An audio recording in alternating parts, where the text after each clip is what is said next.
प्रथम बौद्ध दर्शन का अध्ययन करेंगे। इससे पहले कि हम बौद्ध दर्शन पर चिंतन करें, यह आवश्यक हो जाता है कि बौद्ध धर्म और बौद्ध दर्शन में क्या अंतर है। तो बौद्ध चिंतन पर आधारित धर्म को हम बौद्ध धर्म कहते हैं और उसके मौलिक आचार को या मौलिक चिंतन को हम बौद्ध दर्शन कहते हैं। भारतीय आध्यात्मिक परंपरा में आज हम इस नास्तिक दर्शन का अध्ययन करने जा रहे हैं। नास्तिक दर्शन का यह संप्रत्यय बौद्ध दर्शन पर इसलिए लगा है क्योंकि पूर्व में हमें ये जानकारी हो गई है कि जिन दर्शनों ने वेदों के सत्यों को नहीं स्वीकारा है उन्हें नास्तिक दर्शन माना जाता है। हालांकि बौद्ध दर्शन चार्वाक दर्शन की तरह अति प्रतिक्रियावादी दर्शन नहीं है। इसलिए ये नास्तिक दर्शन की श्रेणी में इसलिए आता है कि वेद आधारित कर्म कांड का इसने जो है इसकी आलोचना भी की है और इसको नहीं माना है। इस कारण बौद्ध दर्शन नास्तिक दर्शन की श्रेणी में आता है। परलोक विचार अगर हम कहें तो वेद दर्शन परलोक विचार में विश्वास करने से आस्तिक हो जाएगा, परंतु यहाँ वेद में विश्वास नहीं करना, उसके कर्म कांड में विश्वास नहीं करने के कारण यह नास्तिक दर्शन कहला रहा है। हम सब जानते हैं कि बौद्ध धर्म और बौद्ध दर्शन जो कि बौद्ध धर्म का आधार है, उसके प्रणेता या उसको देने वाले हैं बुद्ध, जिनका मूल नाम सिद्धार्थ था। गौतम भी उनका दूसरा नाम था और संबोधि होने के बाद इन्होंने जिन सिद्धांतों का व्याख्या की है उसी को बौद्ध दर्शन के चिंतन का आधार मानते हैं। बौद्ध धर्म जो कि इसके काफ़ी संबंधित साहित्य जो है वो पाली भाषा में प्राप्त होते हैं। उनमें चिंतन ने कुछ ऐसी मौलिक बातों को स्वीकारा है कि वो कहते हैं 4 आर्य सत्य की बात, और इन 4 आर्य सत्यों की व्याख्या उन्होंने दी कि प्रथम आर्य सत्य है दुख है, संसार दुखालय माना है इन्होंने, और ये दर्शन की और चिंतन की श्रेणी में आता है तो इसने तार्किक विवेचना की है कि दुख का कारण है। और यदि हम इसी विवेचना के आधार पर आगे बढ़े जहाँ कारण होता है निवारण, तो तीसरा आर्य सत्य है कि दुख का निवारण हो सकता है। और दर्शन एक औषधीय चिंतन रखता है कि जहाँ कारण है उसका निवारण के उपाय भी देता है। तो चौथे आर्य सत्य में बुद्ध ने दुख निवारण मार्ग, दुख निरोध मार्ग दिया, जो अष्टांग मार्ग में अष्टांग पदों में अवयवों में विभक्त है, और इस प्रकार दुख की संपूर्ण विवेचना की।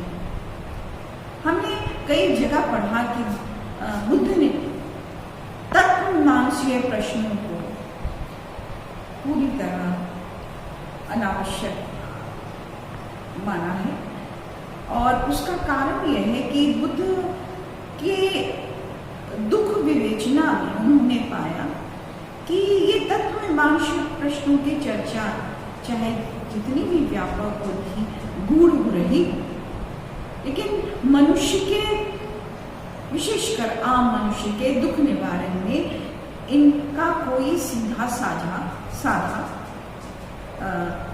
निवारक उपाय नहीं होता। इसीलिए उन्होंने तत्वमीमांसा प्रश्नों को छोड़कर बड़े ही व्यावहारिक रूप में दुख को जानने का प्रयास, उसके कारणों का जानने का प्रयास और उसके निवारण के मार्ग पर ही अपना पूरा ध्यान केंद्रित किया है।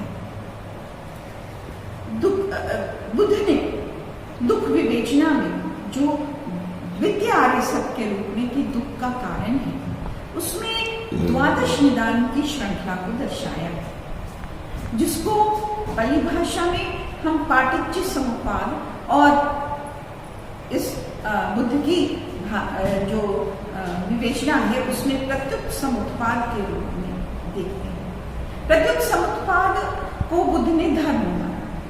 धर्म क्यों माना है, ये इस रूप में हम जान सकते हैं कि वो कहते हैं कोई भी घटना जो कार्य रूप है वो आवश्यक रूप से किसी न किसी कारण का ही परिणाम होती है। तो इसी कारण कार्य की श्रृंखला को दर्शाने के लिए बुद्ध ने 3 जन्मों की विवेचना को द्वादश निदान में समझाने की कोशिश की। वहां मूल कारण अविद्या बताया है और जिसका अंतिम प्रभाव दुख या रोग, भोग, जरा मरण के रूप में दिखाया है। ये अति तार्किक विवेचना बहुत ही व्यावहारिक है और इसको समझने के लिए हम इन कड़ियों को बहुत गहराई से देख सकते हैं। बुद्ध कहते हैं कि इस जन्म में जो हम रोग, भोग, जरा भोग रहे हैं उसका इमीडिएट यानी तुरंत कारण जो है वो है जाति, क्योंकि हम जन्मे हैं तो दुख होगा। दुख यानी जरा मरण होगा। उन्होंने कहा जाति हुई ही क्यों, तो जाति इसलिए हुई इस जन्म में क्योंकि पिछले जन्म में जो भव के रूप में हमारी चेतना में रह गया था वही जाति के रूप में इस जन्म में प्रकट होता है। अब यह तो हुआ क्यों हमारा जन्म तब तक होता रहता है जब तक हमें निर्वाण की प्राप्ति नहीं हो जाती, तो उसके मूल कारण के रूप में बुद्ध कहते हैं कि पूर्व जन्म में जो हमें अविद्या थी वो संस्कार रूप में बची रह गई और वही संस्कार रूप इस जन्म में विज्ञान के स्वरूप में हमारी माता के गर्भ में चेतना के रूप में विज्ञान के रूप में वह व्युत्पन्न हुई। और जहाँ विज्ञान होता है वहाँ नाम रूप होता है, एक नाम एक रूप, और जहाँ नाम रूप होता है वहाँ षडायतन होता है, यानी 5 इंद्रिय और एक मन को बुद्ध के शब्दों में षडायतन कहा गया। और ये षडायतन जहाँ होगा वहाँ स्पर्श होगा, यानी हर यत्न यानी 5 इंद्रिय और एक अभ्यांतरिक इंद्रिय मन अपने विषयों से सब संसर्ग करता है, उसको स्पर्श माना गया। और जब जैसे ये संसर्ग होता है वेदना उत्पन्न होती है, यानी सुख दुख के भाव उत्पन्न होते हैं और इन वेदनाओं के कारण ही तृष्णाएं जन्म लेती हैं और इसलिए असंख्य तृष्णाएं मानव मन में पलती हैं। तृष्णाएं होती हैं जहाँ सुख का भाव है वहाँ उपादान उपजते हैं, यानी हम नाना संदर्भों को एकत्रित करके वेदनाओं के माध्यम से उसका उपभोग करके और सुख की आकांक्षा करते हैं। और उपादान के लिए हमें जन्मने की इच्छा होती है, जो कि भव है, और इसी कारण जाति होता है और जरा मरण। हम देखेंगे कि जो द्वादश निदान की श्रृंखला, जिसको बुद्धि के संप्रत्यय में प्रत्युत समुत्पाद माना गया, ये प्रत्युत समुत्पाद को ही बुद्ध ने कहा यह धर्म है, इसको जान लेना ही धर्म है। वो कहते हैं अगर हम इसको जान लेते हैं तो हमारी अविद्या नष्ट हो जाती है, और अविद्या नष्ट होने पर हम इस जरा मरण के चक्र से परे चले जाते हैं। बुद्ध के निर्वाण को भी हम इन सब प्रत्ययों के माध्यम से बहुत बेहतर समझ सकते हैं, क्योंकि बुद्ध के निर्वाण शब्द का अर्थ है निर्वाह, यानी फूंक कर बुझा देना। और बुद्ध ने यह समझाया है कि हम अविद्या के को जानकर, यानी प्रत्युत समुत्पाद कारण से द्वादश निदान की श्रृंखला में हम अविद्या को जानकर अपने संस्कारों को नष्ट करके पुनर्जन्म की श्रृंखला में नहीं आकर मुक्ति प्राप्त कर सकते हैं। तो हमें और हम ये कब हो जाएगा, जब हमारी हम फूंक कर अपनी तृष्णाओं को बुझाएं।